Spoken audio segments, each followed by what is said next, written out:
First strike. The void above Aegis Prime shimmered as reality itself seemed to tear apart. Through these wounds in space emerged the Valkyrie war fleet. 30 massive vessels of gleaming silver and crimson, their hull designs resembling predatory sea creatures from ancient Earth. Governor Sarah Chen stood at the primary observation deck of Aegis Station, her dark eyes fixed on the approaching armada. "They're not responding to any hails," Lieutenant Marcus Rodriguez reported, his fingers dancing across the holographic interface. "No warnings, no demands. Nothing." Sarah's jaw tightened. Aegis Prime was supposed to be a peaceful agricultural colony, home to 3 million settlers who'd come to build a new life on the frontier. The massive biodomes that dotted the planet's surface housed enough crops to feed billions across human space. They'd made no secret of their presence, followed all galactic protocols, and maintained minimal defensive capabilities. At least, that's what the Valkyrie thought. The first plasma barrage struck the northernmost biodome. The massive structure didn't shatter as the Valkyrie expected. Instead, the energy dissipated across a previously invisible shield, the air around it shimmering with absorbed power. "Well," Sarah said, straightening her uniform, "I suppose we can drop the act now. Station, initiate protocol Sleeping Dragon." The response was immediate. Across Aegis Station, seemingly decorative panels slid away, revealing weapon systems that shouldn't have existed in civilian space. The station's communications array transformed, segments shifting and realigning into what was clearly an advanced targeting system. "Ma'am," Rodriguez said, his voice steady now, "the Valkyrie are launching fighter squadrons.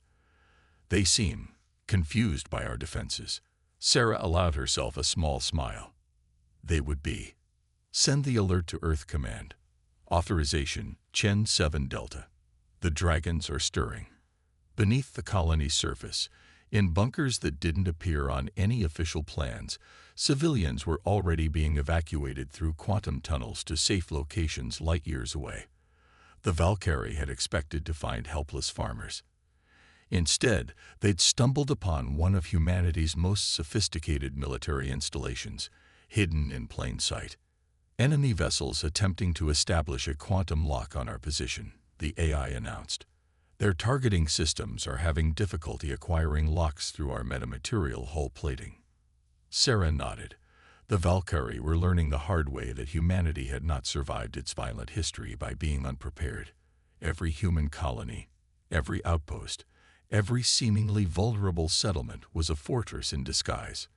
For decades, humanity had played the role of the galaxy's newcomers, presenting outdated technology and accepting patronizing treatment from older species, all while preparing, building, and waiting. The Valkyrie fleet's second attack run was more desperate, their weapons fire scattered and increasingly erratic, as none of their shots landed as expected. Aegis Station's true form was now fully revealed, weapon ports gleaming, point defense systems tracking every incoming fighter with deadly precision. "Message from Earth Command," Rodriguez announced. "Authorization granted. The Lazarus Protocol is active." Sarah's smile turned predatory. "Signal the fleet. It's time to wake the dragons." Space behind the Valkyrie armada rippled as humanity's hidden fleet emerged from quantum storage. The ships were unlike anything the galaxy had seen. Dark, angular vessels that seemed to drink in light itself. No registration numbers, no identifying marks, just the image of a dragon etched in glowing blue along their hulls.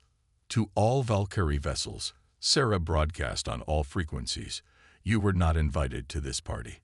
But since you're here," she paused, watching as her hidden fleet moved into attack position. "Allow us to show you why Earth's ancient myths are filled with dragons." The battle that followed would be remembered across the galaxy as the day humanity stopped pretending. The day the dragons woke up.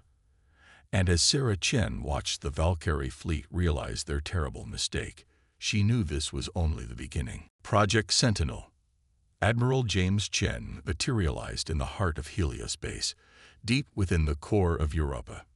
The quantum teleportation chamber hummed as his form solidified, ice crystals briefly forming in the air around him. The emergency council was already waiting. The Valkyrie hit 3 more colonies in the past 6 hours, General Diana Fox announced without preamble, her holographic form flickering slightly. But thanks to our hidden defenses, civilian casualties are minimal. They're getting frustrated. The command center's central holotank displayed a real-time map of human space, red markers indicating Valkyrie attack points. What the aliens didn't realize was that each successful strike was feeding invaluable tactical data back to Project Sentinel. "Show me Sentinel's status," Chen ordered. A holotank shifted, revealing a massive structure hidden in the dark space between star systems.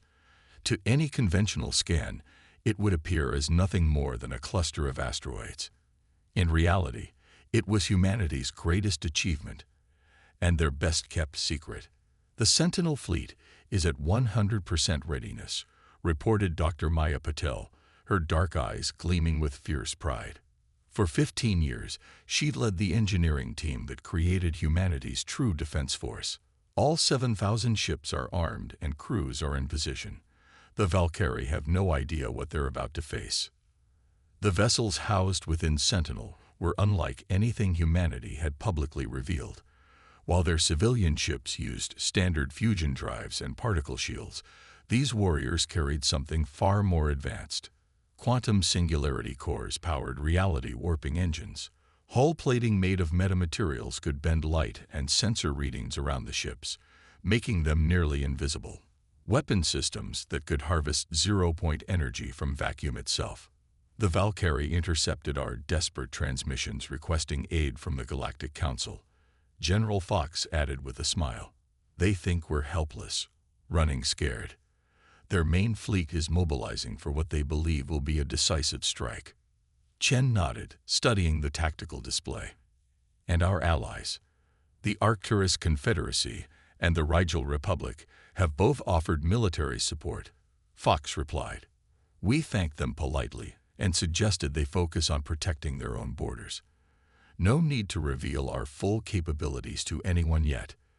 The Admiral touched a control, zooming in on the Valkyrie fleet movements.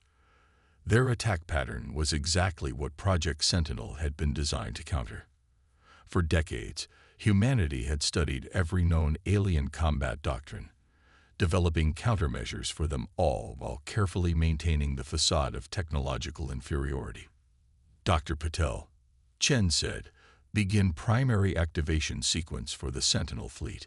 General Fox, initiate protocol awakening across all colonies. It's time to show the galaxy what humanity has been hiding." Throughout human space, hidden installations began to stir. Quantum computers that had been disguised as agricultural processing centers spooled up to full military capacity. Orbital platforms that appeared to be simple communication relays revealed their true nature as Fortress-class defense stations. Every human world had been built with this moment in mind. "Sir," a young lieutenant called out, "we're detecting a massive Valkyrie fleet approaching the Proxima colony. Estimated time to arrival, 6 hours. Chen's expression hardened. "Perfect. They're following the breadcrumbs we left. Doctor, time to wake the dragons. All of them." Dr. Patel's hands flew across her control interface. Throughout the Sentinel facility, stasis fields began powering down. Crews who had trained in secret for years took their positions. Quantum cores hummed to life, and weapon systems charged with enough power to reshape solar systems. "Remember," Chen addressed his command staff, "this isn't just about defeating the Valkyrie. This is about sending a message to the entire galaxy. Humanity played nice. We followed their rules. We smiled and nodded when they treated us like children. And all the while, we prepared." The massive holographic display showed Sentinel ships moving into formation, sleek, deadly vessels that represented the true peak of human military technology. Each one carried weapons that could crack planets, defensive systems that could shrug off Nova-scale explosions, and crews who had trained their entire lives for this moment. "Let's give them a demonstration," Chen said softly, "of why humanity's myths don't end with the dragons sleeping. Counter-strike." The Valkyrie High Command watched in disbelief as their invasion fleet vanished from tactical displays. Admiral Kexnar, his scaled skin turning pale blue with distress, demanded answers from his sensor officers. "Impossible," the lead technician stammered, their 4 eyes blinking rapidly. "The human fleet, they're using technology that shouldn't exist. Our sensors can't even track their movement patterns." The truth was far worse than they imagined. The Sentinel fleet hadn't just emerged from hiding. It had appeared simultaneously at 12 different strategic points across Valkyrie space. Each battle group was led by a Nemesis-class command ship, vessels that dwarfed anything humanity had previously shown to the galaxy. Aboard the NSS Hyperion, Fleet Commander Sarah Martinez watched the Valkyrie response through quantum-linked sensors. Their enemies were scrambling to reorganize, to comprehend how the supposedly primitive humans had achieved such technological superiority. "All battle groups report ready," her tactical officer announced. "Operation Waymaker is go." Martinez nodded, her dark eyes reflecting the holographic display of the battle space. "Begin the symphony." Across Valkyrie space, humanity's hidden fleet began its carefully choreographed attack. Ships moved with impossible grace, their quantum drives allowing them to shift between points in spacetime faster than light itself could travel. Weapon systems that had been developed in secret for decades came online. The first Valkyrie defense station didn't even have time to raise its shields. A quantum lance from the Hyperion struck it with surgical precision, the beam appearing to bend reality itself around the point of impact.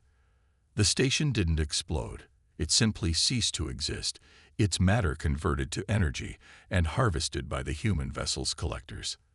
"Their fleet is attempting to concentrate forces near their homeworld," Martinez's XO reported. "They're abandoning the colonial attacks to protect their core systems." "Predictable," Martinez replied. "Signal all ships. Execute Phase 2. The human fleet's formation shifted, individual vessels seeming to blur as they activated their metamaterial cloaking systems. To the Valkyrie sensors, it would appear as though humanity's ships were everywhere and nowhere at once. Deep within the Hyperion, the quantum core pulsed with power.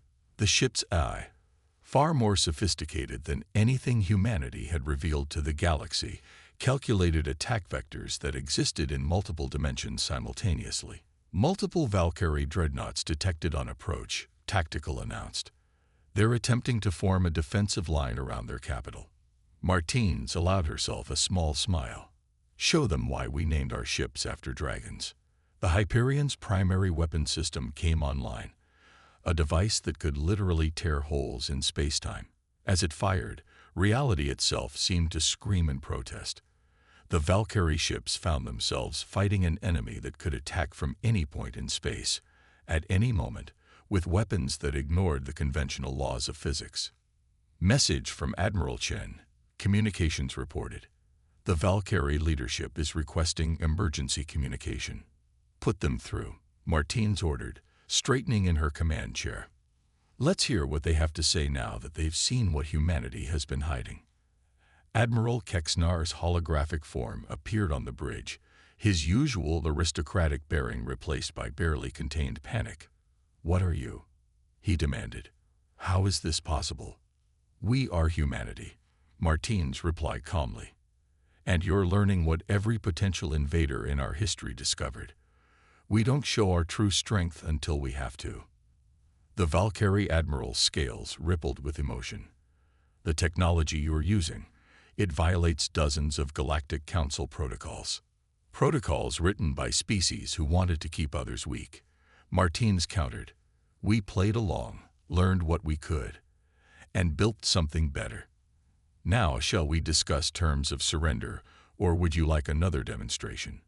As if to emphasize her point, another Valkyrie battle station vanished in a flash of quantum fire. The message was clear. Humanity hadn't just been preparing for war, they'd been preparing to revolutionize it. The hidden truth.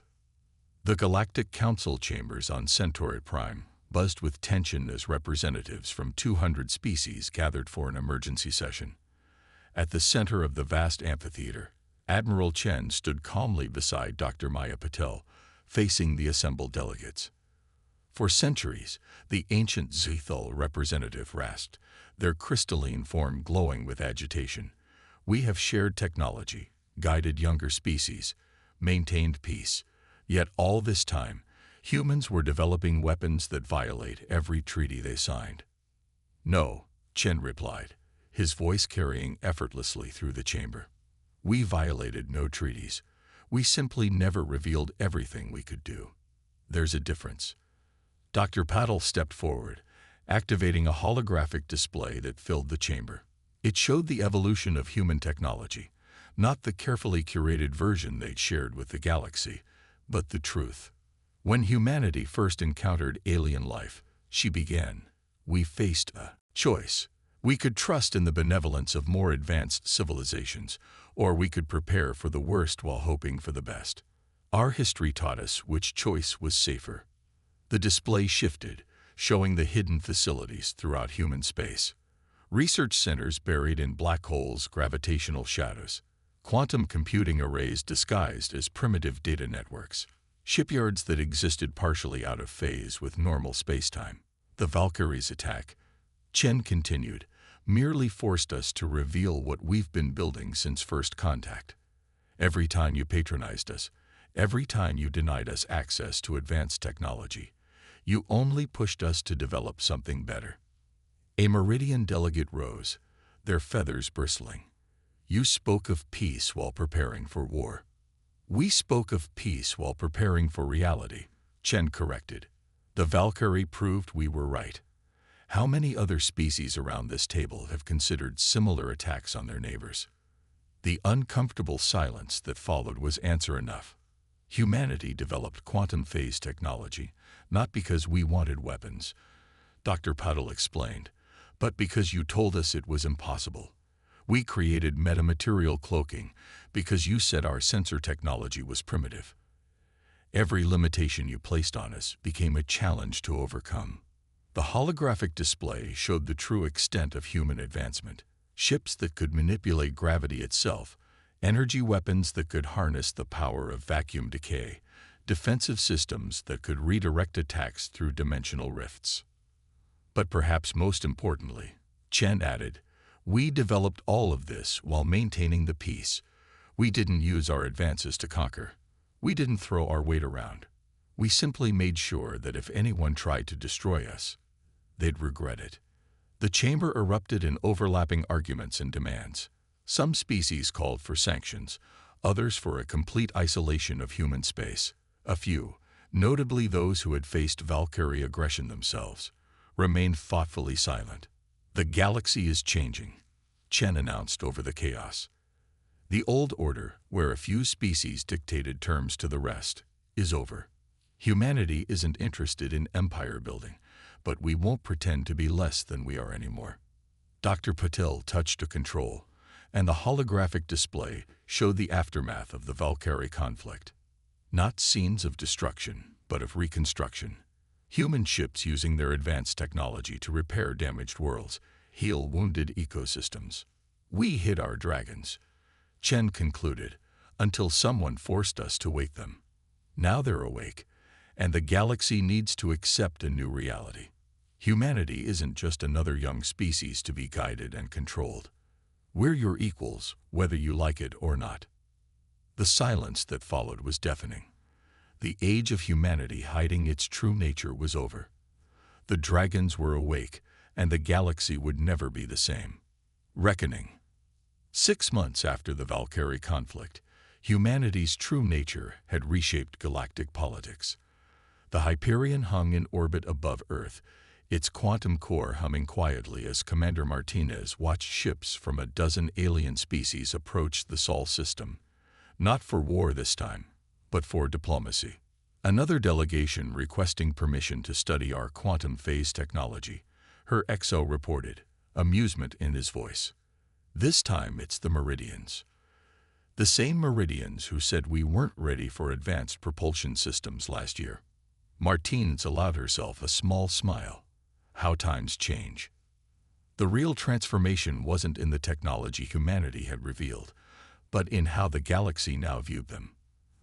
The carefully crafted image of the eager young species, just learning to reach for the stars, had been replaced by something far more complex and far more dangerous.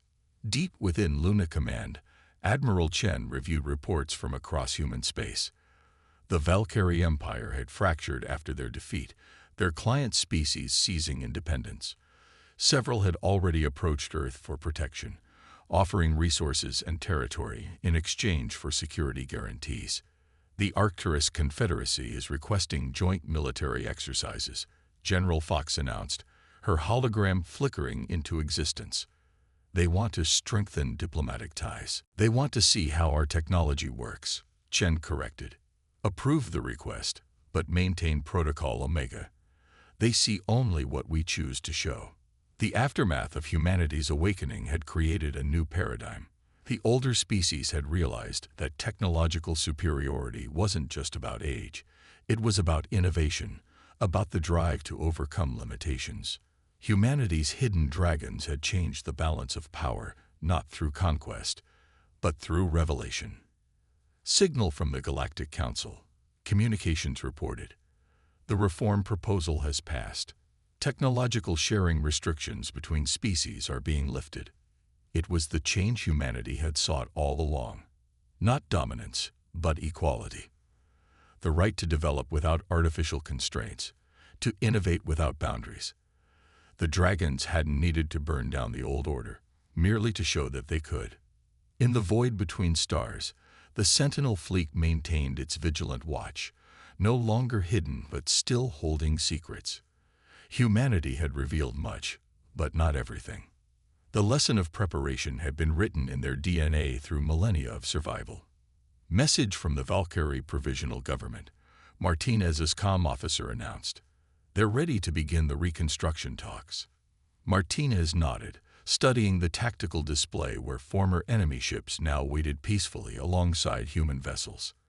Tell them we accept, and remind them the dragons are still watching. As Earth's sun set on a new era, humanity's place in the galaxy had been forever transformed. They had shown the stars not just their teeth and claws, but their wisdom, the understanding that true strength lies not in the power you wield, but in knowing when to hold it in reserve. The dragons were awake, and the galaxy was learning that humanity's ancient myths held more truth than anyone had suspected. In the end, it wasn't the fire of dragons that changed the cosmic order, but the intelligence behind their eyes, the patience in their hearts, and the justice in their souls. Admiral Chen stood at his office window, watching Earth's lights sparkle below. We revealed our dragons, he murmured, but kept our wisdom. Perhaps that's humanity's greatest strength after all. The stars seemed to shine brighter that night, as if acknowledging a fundamental truth. In the vast cosmic dance, humanity had earned its place not through conquest or subjugation, but through preparation, innovation, and the determination to forge their own path among the stars. The dragons were awake, and the galaxy was better for it. End of story.